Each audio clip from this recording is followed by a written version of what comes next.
지난 한 주간도 여러분들 하나님의 은혜 가운데 잘 지내셨을 줄로 믿습니다. 또 가정에서 예배에 임하시는 우리 사랑하는 성도님들에게도 문안의 인사를 드립니다. 여러 가지 직장의 일로 또 자녀들의 일로 건강의 문제로 성전에 나오고 싶어도 나오지 못하는 우리 성도님들, 하나님께서 그 마음속에 기억해 주시고 또 사랑해 주시고 위로해 주시고 속히 좋은 환경이 되어 주의 성전에 마음껏 나와서 예배할 수 있도록 축복해 주실 줄로 믿습니다. 저는 기다릴래요.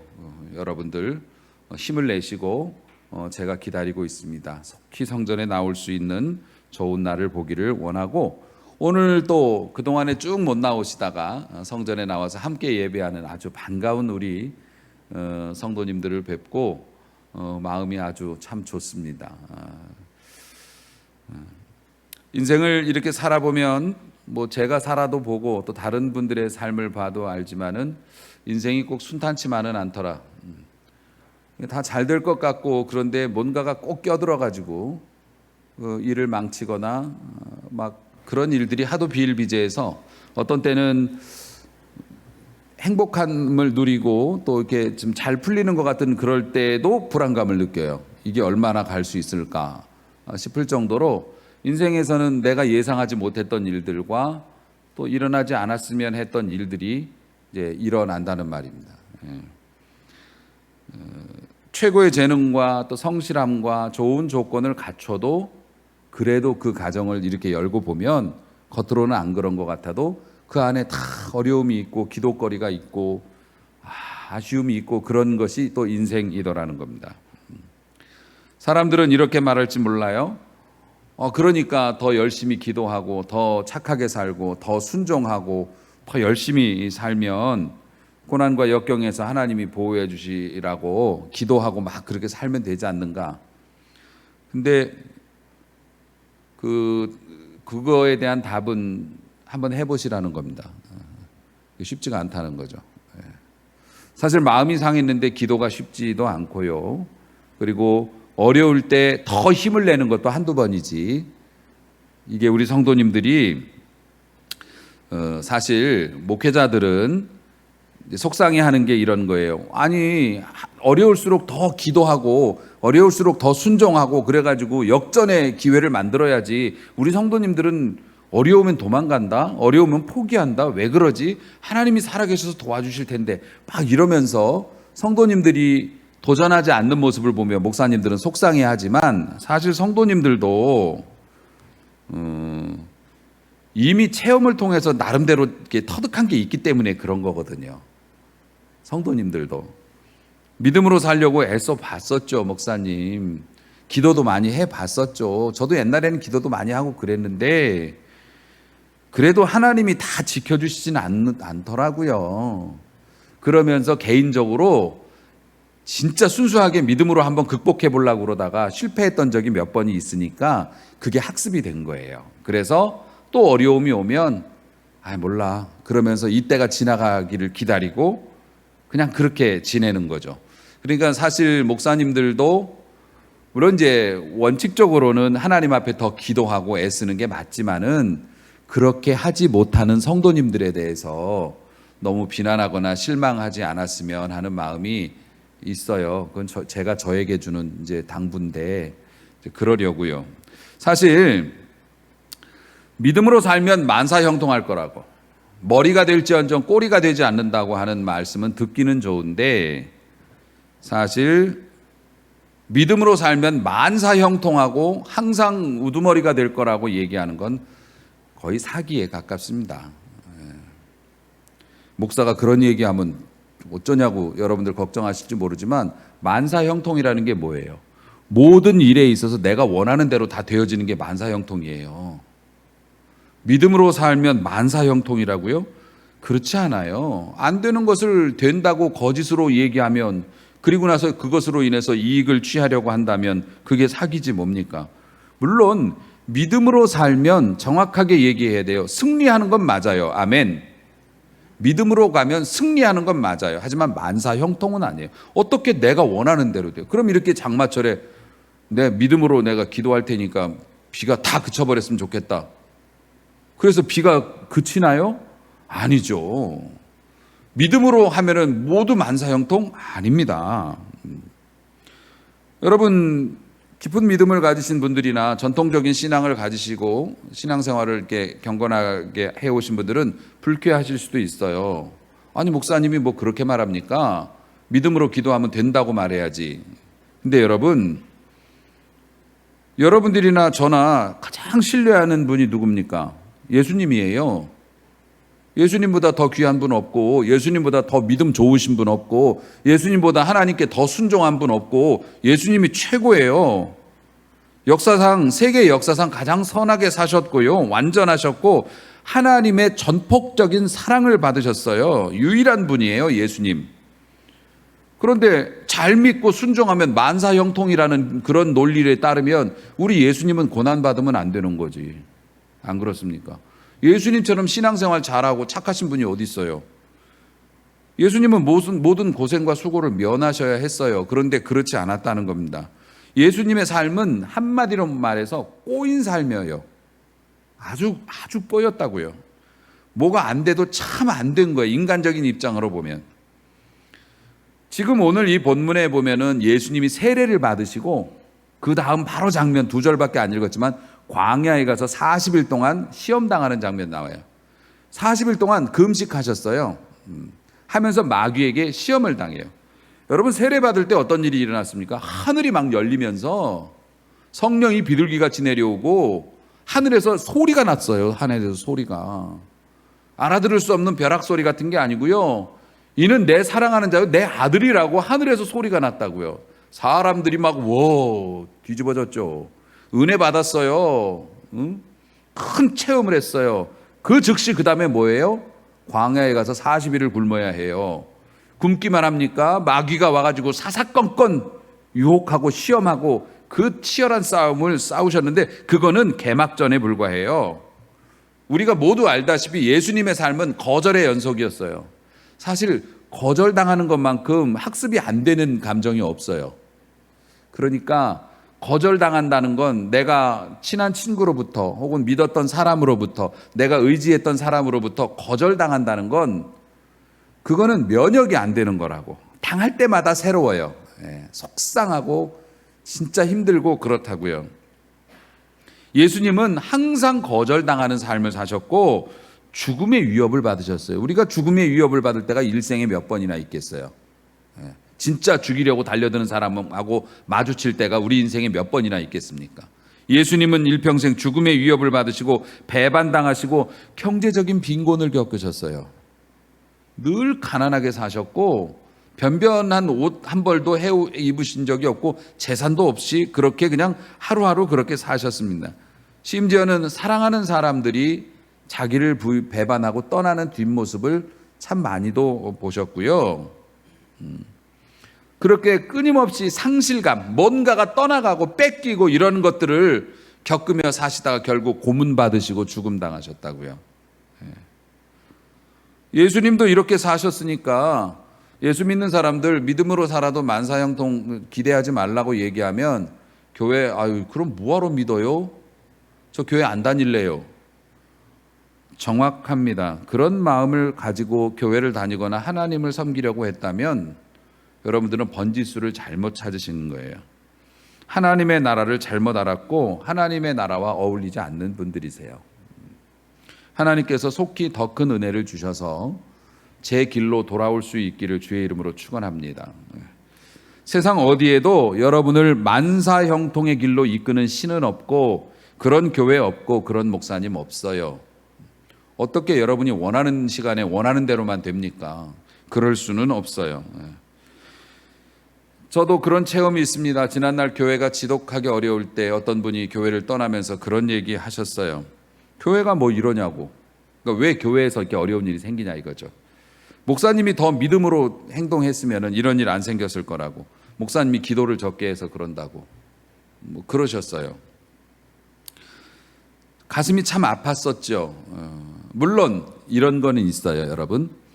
우리가 당하는 어려움이나 고난 중에 진짜 돌발적으로 우리가 아예 욥처럼 예상하지 못했던 그런 어려움도 당연히 있고, 근데 사실 우리가 겪는 어려움 중에 상당수는 우리의 부주의나 우리의 나태함이나 우리의 욕심으로 인해서 발생한 일들인 경우가 많아요. 그런 것까지 하나님 편 책임이라고 하면서 사실 그러면 안 되죠. 우리가 뭐 방만하게 재정 생활을 하거나 또 무리하게 말도 안 되는 것에 투자를 하거나 그래서 손해를 입고 이제 이러는 경우도 우리의 삶에 있기는 하지만은 어쨌든 그런 걸 제외하고 완벽하게 산다고 해도 우리의 삶에 어려움이 있을 수 있음은 인정을 해야 한다는 겁니다. 내 삶에 어려움이 있는 게 내가 믿음이 없다거나 기도를 안 했거나 뭐 어디 숨겨놓은 죄가 있다고 단정하는 건 굉장히 위험한 거예요. 나를 위해서나 남을 위해서도 그런 단정은 해서는 안 돼요. 그래서 욥의 친구들이 틀렸다는 겁니다. 동방의 의인이라고 하나님이 사탄 앞에서 칭찬까지 할 정도로 완벽한 아주 퍼펙트한 삶을 살았던 욥. 누구보다 모범적으로 살았지만 삶이 한번 꼬이니까 정신을 못 차리는 거예요. 가족을 다 잃었어요. 재산을 다 잃었어요. 심지어 건강마저 잃었어요. 인생에 세계에 있는 거 다 잃었어요. 목숨만 남았어요. 그런데 그 목숨은 끊어지지도 않아. 비참해졌는데도 죽지도 못해. 광야로 내몰렸어요. 결국 욥을 위로하기 위해서 친구가 3명이 찾아왔어요. 그리고 죄를 뒤집어 쓰고 앉아있는 욥을 둘러싸고 공방이 벌어지죠. 논쟁이 벌어집니다. 친구들이 여러 얘기를 했지만 이겁니다. 인생이라는 건 자업자득이다. 욥의 친구들이 욥한테 그렇게 얘기한 거예요. 인생이라는 게 자업자득이다. 네가 똑바로 살았으면 네 인생이 형통했을 거다. 하나님이 너를 사랑하신다면 네가 이런 일을 당하도록 내버려두지 않으실 건데 이렇게 내버려뒀다는 건 네가 하나님 앞에 뭔가 우리한테 말하지 않은 감춰진 죄가 있을 거니까 네가 그걸 왜 자백하지 않느냐. 친구들은 그렇게 얘기했어요. 하나님이 괜히 벌 주는 분 아니다. 네가 이렇게 어려워진 거는 네가 분명히 뭔가 잘못한 게 있으니까 하나님이 벌을 주지 그렇지 않은데 벌을 줄 리가 없다. 결국 욥기가 어떻게 끝납니까? 욥기는 갑자기 끝나버려요. 어떻게 끝나냐면 하나님이 이 사람들이 막 욥하고 이제 막 서로 논쟁을 막 벌이고 있을 때 하나님께서 중간에 나타나셔 버렸어요. 그래가지고 이런 그 다음엔 여러분의 욕설 수준에 맞게 이렇게 하시면 돼요. 그러면서 니들이 뭘 아냐 그랬어요. 하나님의 논지가 이거였어요. 니들이 뭘 알아? 저 깊은 바닷속에서 짐승들이 물고기들이 새끼를 어떻게 낳는지 저 높은 하늘에 그 우주에 아니면은 너희들이 알지 못하는 땅에서 어떤 일이 일어나고 있는지 너희들이 뭘 알아? 뭘 안다고 너희들이 나에 대해서 이러쿵저러쿵 함부로 얘기를 하느냐? 그리고 특히 친구들 네 녀석들 아주 나쁜 녀석들이야 이러면서 막 야단치시고 이제 막 벌벌 떨고 회개하고 난리가 나면서 끝났습니다. 대다수의 사람들이 그렇게 생각을 한다는 거죠. 우리 자신도 그렇고 중산층 좀 사시는 분들은 극도로 가난한 사람들의 삶을 보면서 열심히 일하지 않았다고 단정합니다. 공부할 때 공부하지 않고 열심히 성실하게 노력하지 않아서 가난해졌을 거라고 단정을 해요. 길에서 빌어먹는 거지를 보면서 손발이 멀쩡한데 왜 일을 하지 않느냐라고 그렇게 그냥 치부하고 지나가 버리기도 합니다. 가정에 문제가 생기거나 가정이 막 흔들거리거나 깨지는 가정들을 보면 분명히 우리는 모르지만 저 사람들이 뭔가 죄를 졌을 거라고 잘못했을 거라고 우리는 그렇게 그냥 단정해 버리고 맙니다. 그런데 사랑하는 성도 여러분, 우리 인생에 특히 신앙인들은 단정하지 말아야 돼요. 그러니까 속단하지 말아요. 결정을 짓지 말아야 돼요. 하나님이 계시기 때문에 나에 대해서나 남에 대해서나 단정하지 말고 기도하실 수 있기를 주의 이름으로 축원합니다. 저 사람은 그런 사람일 거야. 내 인생은 끝났어. 나는 이제 더 이상 소망이 없어. 라고 단정 짓지 말고 결정 짓지 말고 기도하실 수 있기를 바라고 남에 대해서도 저 사람은 그런 사람이야 라고 결론을 내리지 말고 그럴 시간과 마음에 기도하는 은혜가 있기를 축원합니다. 자, 그렇다면 예수님의 예를 보았듯이 착하게 살고 성실하게 살고 믿음으로 사는 사람들이 왜 충성스러운 하나님의 자녀들조차 고난과 고생을 면제받지 못하는 걸까? 왜 면제받지 못하는 걸까? 지금 이 자리에 홍준이가 나와 있는데요. 오랜만이다, 홍준아. 너는 교회를 그동안에 잘 나오지 않은 죄로 인해서 오늘 군대를 가게 되는 거야. 라고 얘기를 하면 듣는 사람 마음이 어떻겠어요? 홍준이가 군대를 가게 된 건 죄를 많이 지어서가 아니에요. 안 그렇습니까? 죄를 많이 지어서 군대 가는 게 아니에요. 오히려 건강하고 건실한 그 나라의 일꾼으로 인정을 받은 거죠. 미안해요. 군대 가는 친구들한테 이렇게 말해서 미안한데 쟤네들한테 지금 아무 얘기도 들리지 않아요. 그냥 세상이 어둡고 원망스러울 뿐이에요. 네. 그런데 사실 죄를 지어서 지금 군대 생활이 아무리 좋아졌다고 그래도 사실 힘들지 않습니까? 죄를 지어서 제가 거길 가는 게 아니잖아요. 그리고 거기를 가는 게 뭡니까? 영원히 있는 것이 아니고 정한 시간이 되면 다시 부모의 품으로 돌아올 수 있는 것이고, 그러니까 고난의 의미를 죄를 지었거나 벌을 받는다는 의미로 해석을 해서는 안 된다는 거죠. 군대를 가서 여러 가지 일들을 많이 경험하면서 좋은 것도 보고 나쁜 것도 보고, 만약에 홍준이가 건강한 자아상을 가지고 있다면 나쁜 것을 보면서는 나는 저러지 말아야지라고 생각했을 거고, 좋은 것들이 있으면 그걸 습득해서 건강한 남자로 또 거듭나는 일도 있을 거고, 아마 그렇게 군대 생활조차도 자기 인생의 유익함으로 아마 승화시킬 수 있을 거예요. 고난이라고 하는 게 그렇다는 겁니다. 특별히 인간이 고난을 당하는 데는 영적인 이유도 있어요. 사실 욥이 고난당한 게 뭡니까? 영적인 이유 때문이었거든요. 그 하나님께서 욥에 대해서 자랑을 하심으로 사단이 그런 소리 마세요. 욥이 훌륭한 사람이라고요. 욥이 지가 인생의 3대 그 제일 아끼는 것들, 가족들, 그 다음에 재산, 건강, 이것도 다 잃었는데도 하나님 원망 안 할 것 같으세요? 걔가 잘 살고 자식들 잘 되니까 교회 잘 다니고 그러는 거지, 그거 다 뺐으면 걔 교회도 안 다니고 하나님 떠날 거예요. 그래가지고 한번 해봐라 이렇게 된 거였거든요. 그러니까 사탄이라고 하는 영적인 존재가 여기 있기 때문에 우리가 이 땅에서 고난을 당하게 되는 거예요. 그러면 내가 어려운 일 당하면 다 마귀의 역사냐? 사실 그런 건 아니죠.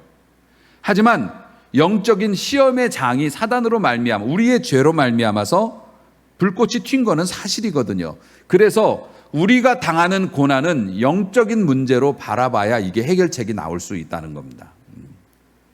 여러분, 세상의 사람들은요, 불신자들, 그러니까 신을 믿지 않는 사람들은 세상의 모든 것들이 철저하게 물리적으로 구성되어 있다고 생각해요. 그래서 이 사람들은 보이지 않는 것들은 믿지 않죠. 증명되지 않는 것들은 인정 안 해요. 귀신이 어디 있어? 영이나 혼도 없고 귀신도 천사도 없고 다 자연적으로 과학적으로 설명되어지지 않는 것들은 미신이라고 말해요. 눈에 보이지 않는 바람도 있지 않은가? 그런 것들은 눈에 보이지 않지만 힘이 있지 않은가라고 설명해도 바람도 그 과학으로 규명이 되어지기 때문에 그런 거는 귀신이라고 안 하지, 그런 거는 인정하지만 어쨌든 이 논리적으로 입증되어지지 않는 건 인정하지 않아요. 하지만 성경이 말씀하는 이 세상은 영들로 가득 차 있는 거예요. 그 중에 악한 영들이 있죠. 그래서 그런 영적인 세력들이 존재하고, 그리고 음과 양의 원리처럼, 낮과 밤의 원리처럼 우리 인생이 낮만 살 수는 없는 거잖아요. 항상 어둠이 있고 밝음이 있고 낮이 있고 밤이 있고 이게 교차되어져 가면서 인간이 인간답게 살아갈 수 있는 거지 않습니까? 하나님이 그렇게 지으셨기 때문에. 영적인 세계도 마찬가지예요. 이 세상에 영들이 가득 차 있지만은 그 영들 속에 악한 영들이 있어서 사람이 심지어는 경건하게 살수록 그 영들의 비위를 거스리니까 툭툭 친단 말입니다. 근데 영적으로 이거 요령이라는 게 있습니다. 여러분이 하나님 앞에 뭔가를 좀 믿음으로 해보려고 하는데 자꾸 일이 꼬인다. 그러면 제대로 가는 길인 줄로 믿으시면 됩니다. 그건 경험자로서. 진짜 믿음으로 좀 어떻게 해보려고 그러는데 자꾸 일이 꼬여.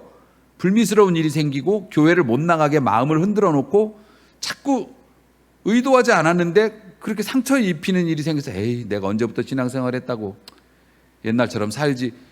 여러분, 그건 여러분이 잘하고 계시는 거예요. 악한 영들의 눈에 띈 겁니다. 그전에는 그냥 비위 맞추며 살았으니까 너도 친구 나도 친구, 악한 영들이 그냥 그렇게 살았죠. 그런데 우리가 믿음으로 일어서려고 하니까 악한 영의 눈에 띈 거예요. 그래서 악한 영이 우리를 쳐요. 그러면 목사님, 열심히 기도하고 믿음으로 살면 안 되겠네요. 악한 영의 눈에 띄면 모난 돌이 정 맞는다고 괜히 내 인생에 어려운 일 생겨서. 그래서 사람들이 뭐라고 얘기하냐면 한 집안에 두 신을 섬기면 안 된다 이런 얘기를 해요. 우리 집안이 불교 집안인데 네가 교회를 나가면 이 귀신들끼리 싸움 붙어가지고 맞는 말이에요. 그런데 맞지만 틀린 말이에요. 귀신들끼리 싸움이 붙는 게 아니에요. 우리 하나님은 귀신이 아니에요. 귀신은 악한 영들의 졸개를 귀신이라고 말하고, 여러분 싸움이 붙는 건 맞지만 우리 하나님하고 사단하고는 비교할 수가 없지요. 할렐루야. 귀신은 하나님의 창조물이었어요. 원래 천사였는데 이게 교만죄에 들어가 타락해서 귀신 마귀가 된 거고, 마귀의 졸개들이 귀신이라고 우리가 말하는 존재고, 우리를 도와주시는 분들은 물론 천사도 도와주지만 성령이 우리와 함께 하시고 그 성령이 하나님이신데요. 그리고 이미 귀신들의 운명은 예정되어 있잖아요. 마지막 심판날이 되면 답이 없는 그 무저갱에 갇혀 있다가 나중에는 영원히 멸망 속으로 사라져갈 것이라는, 하나님께서 한 번만 손을 내저으셔도 결국 뭡니까? 우리가 영적으로 바로 살면 귀신이 우리를 터치하지만 그때 하나님은 노시냐고요? 아니죠. 하나님의 역사는 더 크고 하나님이 그것을 이기시기 때문에 잠시 우리의 어려움을 허락하시지만 귀신들이 우리를 건드리면 어떻게 해요? 자식들한테 평소에는 용돈 달라고 그러면은 네가 돈을 많이 쓰니까 내가 안 준다 막 이럴 수도 있고, 일찍 일어나지 못하겠느냐 하면서 막 야단을 치기도 하지만 어디 나가는데 내 자식 맞고 있으면 잘잘못을 어떻게 따져요? 일단 쫓아가 갖고 내 자식부터 빼내고 그놈을 제압을 해야죠. 못 건드리게. 똑같아요. 영적으로도 여러분이 경건하게 살려면 어려움을 겪는 것이 있을 수는 있으나 그 어려움을 겪는 상황을 하나님이 그냥 보시지 않으시고 역사하시고 도와주시고 능력을 나타내 보여주시고 기적도 아낌없이 베풀어 주시는 분이심을 믿어야 할 것입니다. 그러니까 의롭게 살려면 고난을 받는 건 사실이에요. 예수님 보세요. 세례를 받으시고 하늘문이 열리고 진짜 동동 뜨는 겁니다. 사람들이 우와하고, 그 당대 최고의 스타였던 세례 요한이 제일 스타였거든요. 세례 요한조차도 예수님 앞에 엎드려서 내가 세례를 예수님께 받아야 되는데 어떻게 주님이 나한테 세례를 받으시려고 합니까? 야, 그냥 네가 지금은 네가 해야 되니까 해라. 이런 상황이면 예수님 어깨에 얼마나 힘이 들어가셨겠어요. 하늘에서 내 아들이라고, 내가 사랑하는 자라고 음성이 들리고, 그걸 예수님만 들은 게 아니에요. 주변 사람들이 들었죠. 그리고 나서 바로 어디로 갔다고요? 광야로 가셨다고요. 성령에 이끌려서 광야로 가셨다고 돼 있어요. 사랑하는 성도 여러분, 그런 겁니다. 여러분, 그 4장 1절의 말씀을 보면은 4장 1절 말씀을 여러분이 한번 보셔요. 4장 1절 말씀을 보시면 그때라고 말합니다. 그때 예수께서 성령에게 이끌려 마귀에게 시험을 받으러 광야로 가셨다. 그때가 언제입니까? 그때 축복받았을 때, 승리했을 때, 잘 됐을 때, 좋은 마음 먹었을 때, 그게 그 때입니다. 그래서 우리 믿는 사람들은 그 때라는 단어를 항상 잊지 말아야 해요. 내가 이렇게 잘 되고 모든 것이 형통할 때 그 때가 올 수 있음을 잊지 말고 살아야 겸손하게 살아갈 수 있다는 거죠. 오늘 하나님께서 말씀을 통해서 우리 모두에게 이렇게 말씀하시는 거예요. 잘 들어라. 시련과 환난을 면할 사람은 아무도 없다. 오히려 하나님께서 나를 지극히 사랑하는 자에게는 오히려 더 흔히 있을 수 있는 일이다. 하지만 잊지 말라. 유혹과 시련과 고난은 면제되지 않지만 그것은 하나님의 선한 계획의 일부이기 때문에 그것을 통해서 너희는 더 높은 곳으로 올라가리라. 아멘. 아멘. 그러므로 우리에게 있어서 공부 잘하는 친구들에게는 시험 치는 날이 뭡니까? 칭찬받는 날이요. 보람 느끼는 날이요. 안 그렇습니까? 공부 원래 이런 말씀 안 되는데 공부 이빠이 하고 가면 그날 학교 가는 발걸음이 가벼울까요? 무거울까요? 가볍죠.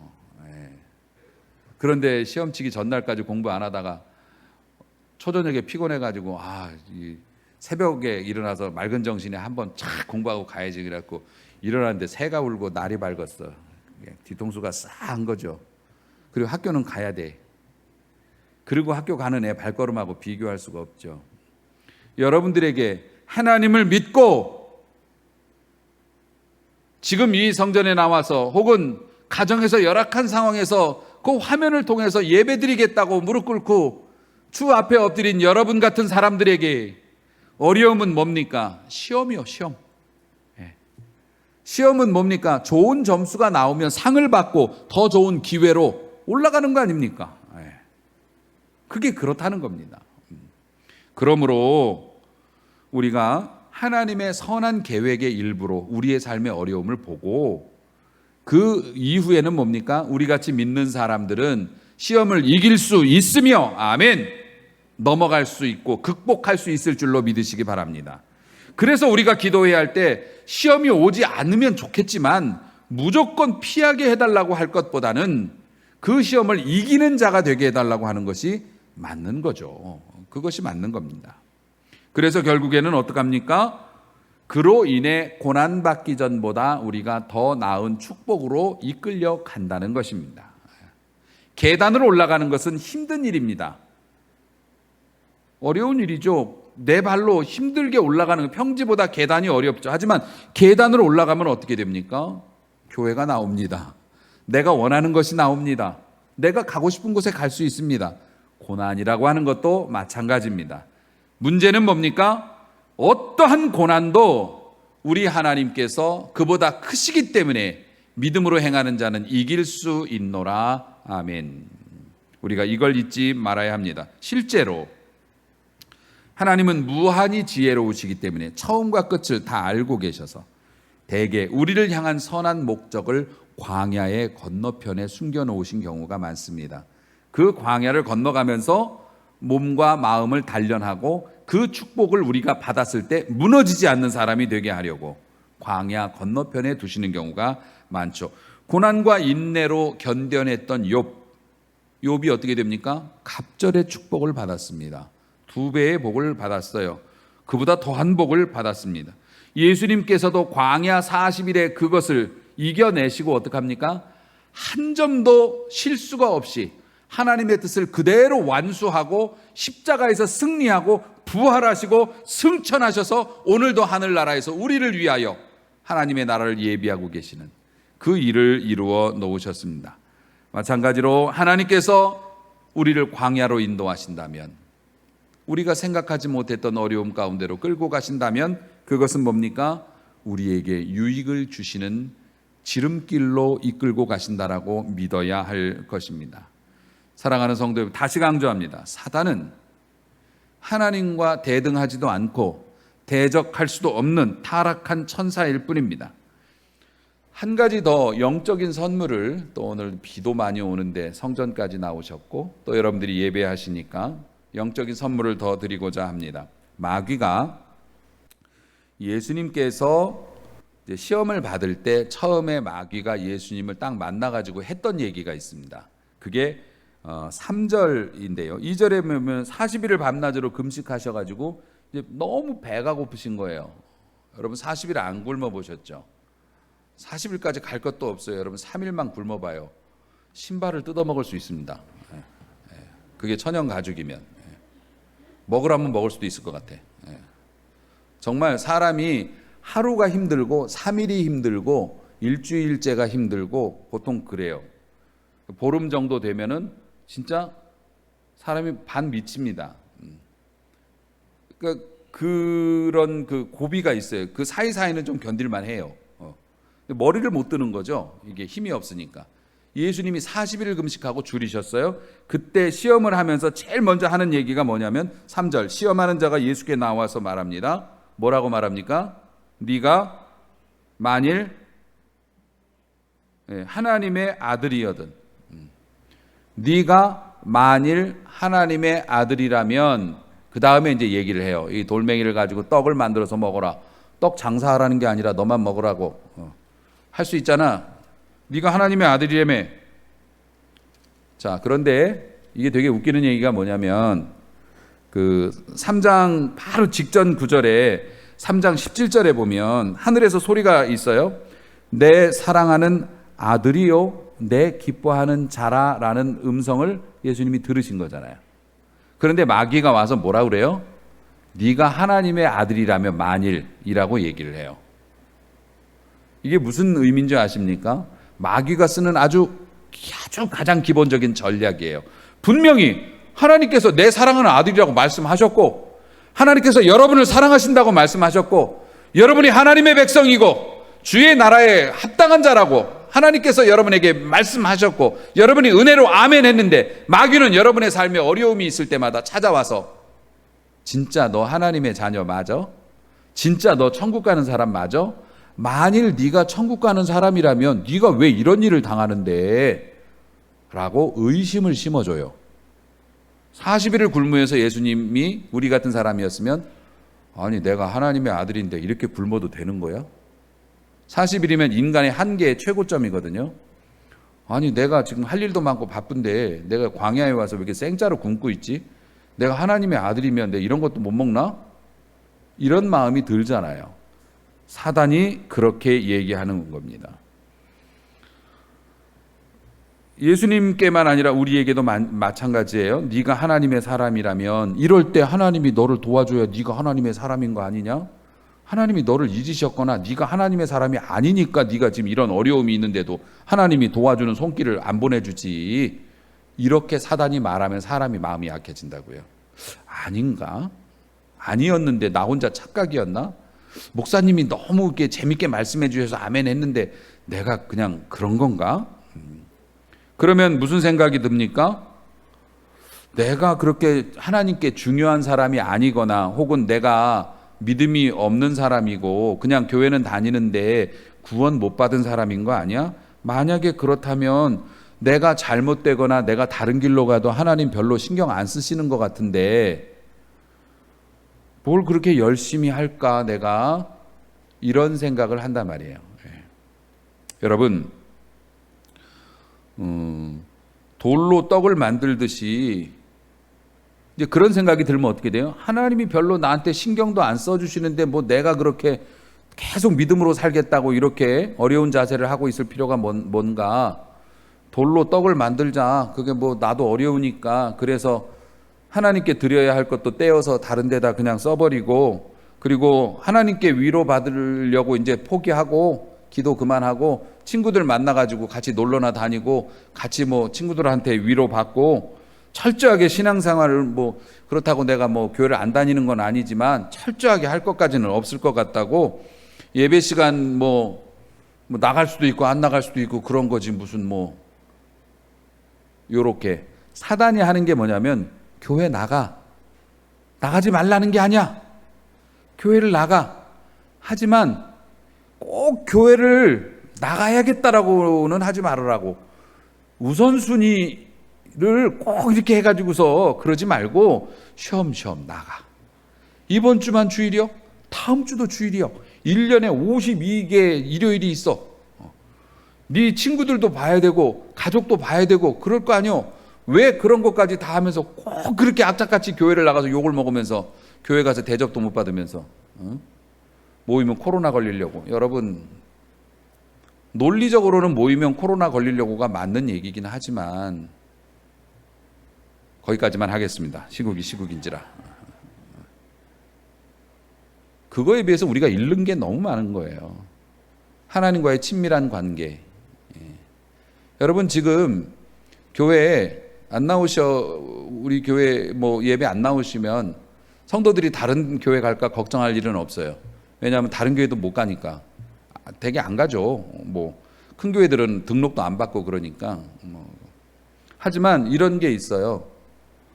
그렇게 해서 계속 본인이 하나님 앞에서 이렇게 깔끔한 마음으로 아예 못 나올 상황이면 그럴 수 있는 거죠. 본인이 마음인데. 근데 본인 생각에도 이거 나가야 되는 건데 내가 이 기회를 이용하고 있어. 그런 노래도 있잖아.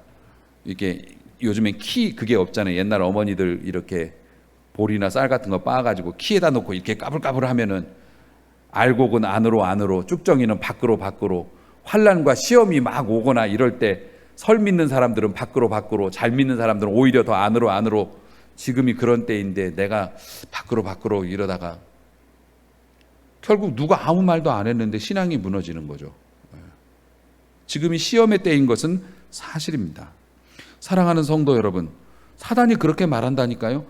교회 다니라고. 근데 너무 철저히 다니려고 하지는 말라고. 하나님이나 교회나 너를 별로 생각하지 않아. 그렇게 중요하게 생각하지 않아. 네가 만일 하나님의 아들이어더니 이런 뜻이라고요. 광야에서 네가 40일 굶는데 하나님이 너한테 해준 게 뭐가 있어? 너 떡 만들 수 있잖아. 너 돈 있잖아. 그걸로 떡 사 먹을 수 있잖아. 그걸로 떡 먹어. 할 수 있는 거잖아. 만들 수 있잖아. 살인하라, 간음하라, 도둑질하라고 마귀가 말하는 게 아니에요. 교회 다니라고. 그런데 네 볼 일이 우선이고 네 쓸 것이 우선이고 네 감정이 우선이지라고 가르쳐요. 그게 만족되면 교회를 나가라. 이렇게 가르친다고요. 사랑하는 성도 여러분, 우리의 삶의 고비고비에서 네가 만일 하나님의 아들이거든 이라는 사탄의 음성이 들린다면 오늘 말씀을 꼭 기억하고 바른 길 걸어서 승리하는 여러분 되시길 주의 이름으로 축원합니다. 우리는 하나님의 사랑받는 자녀임을 믿으시기 바랍니다. 그리스도 안에서 그의 기뻐하심을 입은 존재라는 것을 믿으시기를 바랍니다. 이런 확신이야말로 가장 생명력 있는 우리의 생명의 근원이 되는 거예요. 다시 강조합니다. 어렵거나 힘들거나 진짜 기가 막힌 상황이어도 하나님 날 사랑하셔. 이거 하나만 있으면 이 줄만 잡으면 아무리 어려운 미로라도 빠져나올 수 있어요. 아멘. 아무리 높은 골짜기고 절벽이어도 그 사다리 잡으면 올라올 수 있어요. 하나님이 날 사랑하셔. 하나님 날 버리지 않으셔. 그럼요. 네, 그럼요. 여러분, 성공과 실패 때문에 우쭐하거나 절망할 필요가 없어요. 하나님의 사랑받는 자녀고 우리 주님이 우리를 기뻐하시는데 우리 보고 이뻐하시는데 그렇기 때문에 우리의 외모나 우리의 지위로 인해서 우리의 환경으로 인해서 오는 불행이라고 생각되어지는 그것에 질질 끌려다닐 필요가 없고 넘어설 수 있는 능력과 도우시는 분이 있다는 것을 잊지 말아야 할 것입니다. 사단은 무슨 수를 써서라도 이것을 막으려고 해요. 그러니까 어려움을 주면서 뭘 한다고요? 네가 만일 하나님의 아들이거든. 너 교회 다니잖아. 하나님 널 사랑하신다며. 근데 너는 왜 이런 일 당하는데? 이런 의심을 불어넣는다는 거예요. 그래서 만사 형통을 주는 곳을 찾아가라고. 기왕이면 목사님 듣기 좋은 얘기 좀 해주시지. 그런 얘기만 하는 곳을 찾아가라고 혹은 그런 신을 찾으라고 부추긴다는 겁니다. 인간적인 생각이나 노력 등 이런 연료는 금방 끝이 나기 때문에 언젠가는 멈출 수밖에 없습니다. 내가 한 노력이나 내가 만들어 놓은 것들은 얼마 지나지 않아서 그냥 없어지고 말죠. 하지만 사랑하는 성도 여러분, 우리는 하나님의 도우심을 입는 사람들이에요. 고난을 면제시켜주는 신을 찾으려고 하지 말고 고난을 이길 수 있게 해주시며 그것을 능히 넘어 영원한 생명과 평안을 주시는 우리 주님을 더욱 의지하시기를 주의 이름으로 축원합니다. 어려움은 계속 올 거예요. 그날 우리가 동해바다에서 봤던 장관, 파도 몰려왔던 것은 우리가 집에 있을 때도 파도를 치고 있고요. 우리가 잠들어 있을 때도 그 파도는 계속 치고 있을 겁니다. 그 고난을 우리가 언제 잠깐은 모면할 수 있지만 우리의 삶에서 이해하지 못하는 일들은 계속 생길 거예요. 그러나 이는 내 사랑하는 아들이요 내 기뻐하는 자라 하신 하나님의 말씀을 붙잡고 네가 하나님의 아들이라면 이라는 말을 배척하고 내 사랑하는 자요 내가 기뻐하는 자라고 하는 그 말씀을 꼭 붙잡고 있는다면 우리는 그 고난에 떠밀려서 물을 먹는 게 아니라 그 고난을 타고 칭찬과 칭송을 받는 승리자로 우리가 쓰임받을 수 있을 줄로 믿습니다. 고난보다 마귀보다 더 크신 하나님을 만나시고 그 사랑을 누리시기를 주님의 이름으로 축원합니다. 기도하겠습니다.